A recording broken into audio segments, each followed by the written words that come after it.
السلام علیکم ورحمۃ اللہ وبرکاتہ. امید لرم ټول ملګري به خیر. ریحان خاکسار مخاطب یم د روژې خپل یو نظم سره شریک کول غواړم چې د لیډر به څه خصوصیات دي. په دې باندې مې نن یو نظم ولیکو چې تاسو سره شریک کول غواړم چې مطلع ده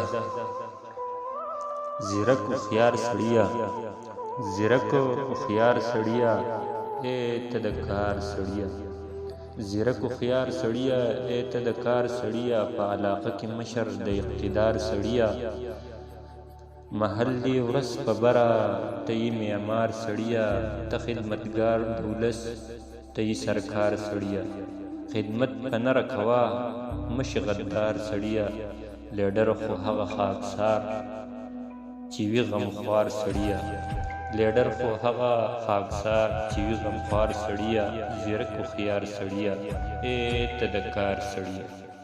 ټولو ملګرو ته مینوال دې ډالۍ